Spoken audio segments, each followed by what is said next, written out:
त्यांची संपर्क साधावा या हेतून आणि संवाद साधावा या हेतून नांदेड जिल्ह्याचा कार्यक्रम आमच्या पक्षाने आखला। जिल्हा स्तरावरच्या बैठकीमध्ये कार्यकर्त्यांना बोलून घेतल्याच्या नंतर त्यांच्याशी संवाद साधत असताना हा विचार पुढे आला की आपल्याला राष्ट्रवादी काँग्रेस पक्षाचं पाळामुळं आपल्याला संपूर्ण गावागावामध्ये जिल्ह्यामध्ये घट्ट रोवायची आहे।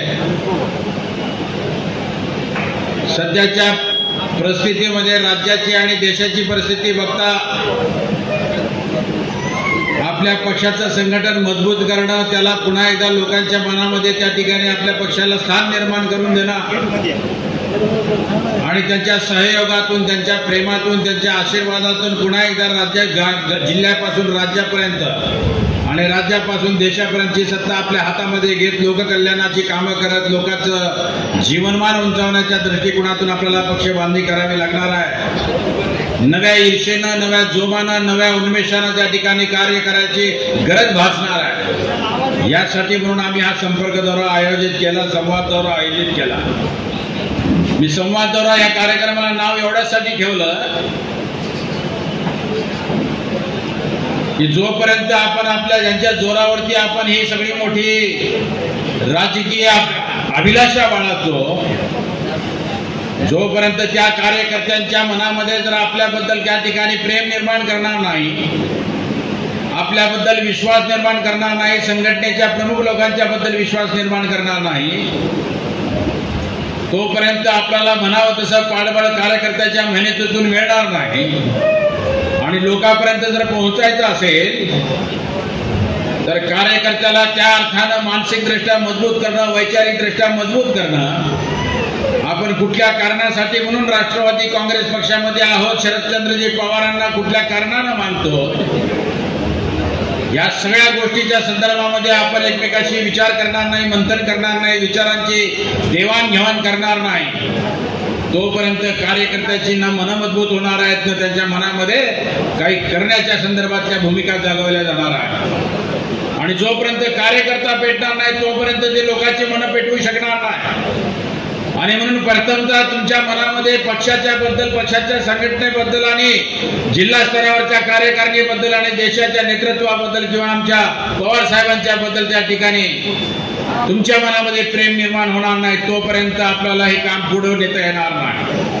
आणि म्हणून काय करावं लागेल तर सगळ्या कार्यकर्त्यांना आपण स्वतःहून गेलं पाहिजे। त्यांनी बोलावल्याच्या नंतर नेते मंडळी जातात खरं, पण जोपर्यंत आपण स्वतःहून त्यांच्याकडे जाणार नाही, त्यांच्याशी हितगुज करणार नाही, त्यांचे सुखदुःख ऐकणार नाही, त्यांच्या मनामध्ये नेमकं काय चाललेलं आहे त्यांच्या गावाबद्दल, त्यांच्या तालुक्याबद्दल, जिल्ह्याबद्दल, जोपर्यंत त्यांच्या मनामध्ये काय चाललेले देशाच्या नेतृत्वाबद्दल, राज्याच्या नेतृत्वाबद्दल, सरकारांच्या बद्दल, सामान्य माणसाची अपेक्षा आणि आकांक्षा काय आहे त्याच्याबद्दल आपण त्यांच्याकडून ऐकणार नाही, तोपर्यंत आपल्याला लोक कळले आहेत असं म्हणता येणार नाही, कार्यकर्त्याचं मन कळलं असं होता नाही। आणि म्हणून त्यासाठी म्हणून तुमच्याशी संवाद करण्यासाठी आम्ही आलेलो आहोत। आणि विशेष करून तुमच्या या तालुक्यामध्ये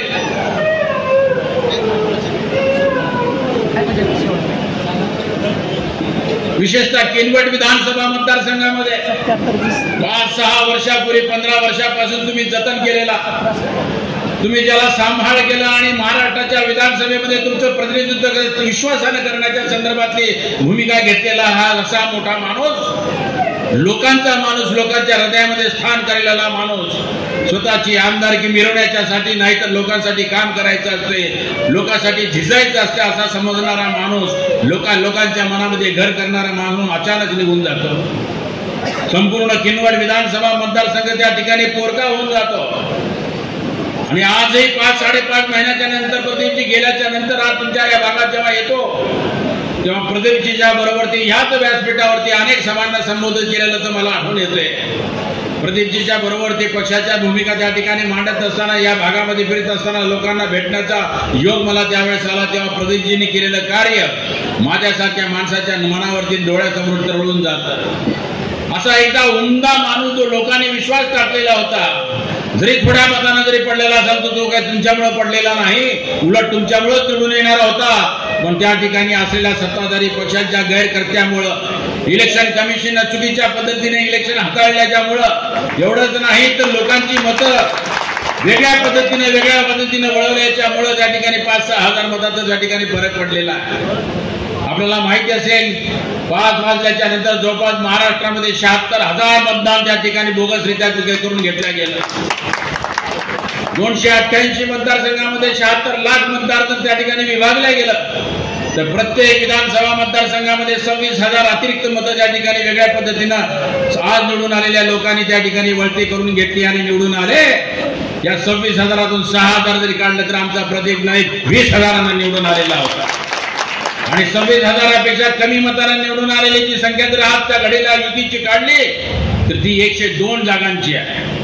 आणि आताच्या 236 पैकी जो 102 जागांचा वजा केल्या तर आघाडीचंच सरकार या महाराष्ट्रामध्ये आलेलं असताना युतीचं सरकार आल्यासर्व एका ठिकाणी देखावा निर्माण करण्यात आला आणि चुकीच्या पद्धतीने मतं चोरून त्या ठिकाणी सरकार आता तुमच्या आमच्यावरती राज्य करता लागलेलं आहे. पण अशा प्रसंगी त्या ठिकाणी आपल्याला प्रदीपजी गेले म्हणून हात चोळत बसता येणार नाही. जर खऱ्या अर्थानं प्रदीपजीच्या विचारांच्या पाठीबद्दल संलग्नता आपल्या मनामध्ये असेल तर प्रदीपजीच्या नंतर देखील हा किनवट विधानसभा मतदारसंघ हा प्रदीपजीच्या विचारानंच चालणारा आहे, त्याच्या पद्धतीनंच चालणारा आहे, त्याच नेत्याला मानणार आहे आणि त्याच माझ्या माणसाच्या पाठीमाग हा मतदारसंघ राहणार आहे. आपल्याला कृतीतून सिद्ध करावं लागणार आहे. मी तुम्हाला एकच आशावाद या ठिकाणी देऊ इच्छितो. आज कपिल ज्या उत्साहानं आणि स्फूर्तीनं, ज्या कमिटमेंटनं आणि ज्या ईर्षेनं आपल्या बापाने जे काही या ठिकाणी लोकांच्या मनामध्ये स्थान निर्माण केलेलं आहे ते स्थान त्यांच्या अखेरच्या श्वासापर्यंत करण्याच्या संदर्भातलं अधिवचन ते आता बोलताना तुम्हाला देत आहे. आणि म्हणून तुम्हाला सांगू इच्छितो, फजले रहमान है तो क्या डर है, फजले रहमान है तो क्या डर है, हक निगहबान है तो क्या डर है, जिसके कश्ती का राग खुदा हो खुदा, लाख तूफान आए तो भी क्या डर.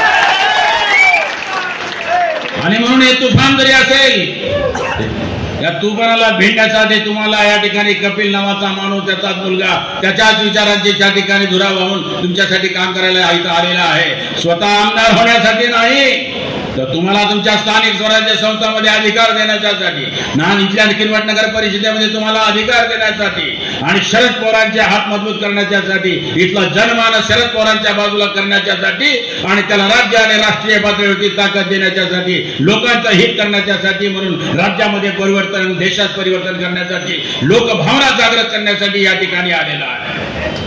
आणि आज आम्ही त्याचसाठी तुमच्याकडे आलेलो आहोत. काय घडते सध्याच्या घडीला महाराष्ट्रामध्ये, काय घडते गेल्या 11 वर्षापासून देशाच्या पातळीवरती. काँग्रेस पक्षानं प्रचंड मोठा भ्रष्टाचार केला. 2G स्कॅम मध्ये 1,72,000 कोटीचा घोटाळा केला. कॉमनवेल्थ मध्ये 70,000 कोटीचा घोटाळा केला. कोळसा व्यवहारामध्ये मोठ्या प्रमाणामध्ये घोटाळा केला. 1 नाही 2 नाही 12 लाख कोटीचा घोटाळा केला. 11 वर्ष झाले. सुप्रीम कोर्टाने या तिन्ही घोटाळे ज्याच्याबद्दल वल्गना या लोकांनी केल्या, लोकांच्या मध्ये त्या ठिकाणी त्यांच्या भ्रष्टाचाराची लक्तरे फडफडवली आणि लोकांच्या भावना आपल्याकडे वळता करून घेऊन त्या ठिकाणी 2014ला देशाची सूत्र ज्या मोदीने हातामध्ये घेतली, आज सुप्रीम कोर्टाने निकाल दिला की ना 2G स्कॅम मध्ये घोटाळा झाला, ना कोळसा खाणीमध्ये त्या ठिकाणी घोटाळा झाला, ना कॉमनवेल्थ मध्ये त्या ठिकाणी घोटाळा झाला. कोणालाही त्या ठिकाणी शिक्षा झालेली आहे, सगळे बरे होऊन गेलेले आहेत. तेव्हा न झालेल्या घोटाळ्याच्या माध्यमातून तुम्ही केलेल्या अपप्रचारातून ज्या ठिकाणी देशाची सूत्र गेली 11 वर्ष त्या माणसाच्या हातामध्ये दिली. काय सांगितलं होतं की आम्ही या देशामध्ये असलेलं भय निपटून टाकू, भ्रष्टाचार निपटून टाकू आणि सगळ्याला त्या ठिकाणी महागाईच्या पासून सुटका करून घेऊ. काळा पैसा आम्ही त्या ठिकाणी भारताच्या देशामध्ये या लोकांनी ठेवला, तो आणू. काय घडलं? आला काळा पैसा, काळा पैशाचं नाव काढत नाही. काल परवा कोणीतरी बातम्यामध्ये वाचला की काळा पैसा तिपटीनं वाढला आता भारत देशामध्ये. गेल्या 11 वर्षामध्ये तिपटीनं काळा पैसा वाढल्याचं चित्र त्या ठिकाणी स्विस बँकेच्या संदर्भामध्ये आणलेलं आहे. ना काळा पैसा आला, ना प्रत्येकाच्या घरामध्ये त्या ठिकाणी बँकेच्या अकाउंटमध्ये 15 लाख रुपये निघालेले आहेत. पण महागाई मात्र आजही पराकोटीला पोहोचलेली आहे. अरे त्या रुपयाचा भाव डॉलरच्या तुलनेमध्ये 60-62 रुपये होता तर ओरडायचे हे लोक. सांगायचे की डॉलरच्या तुलनेमध्ये रुपयाचा भाव घसरला म्हणजे नुसता भाव रुपया घसरत नाही, ते देशाची प्रतिष्ठा घसरते, देशाच्या पंतप्रधानाची प्रतिष्ठा घसरते.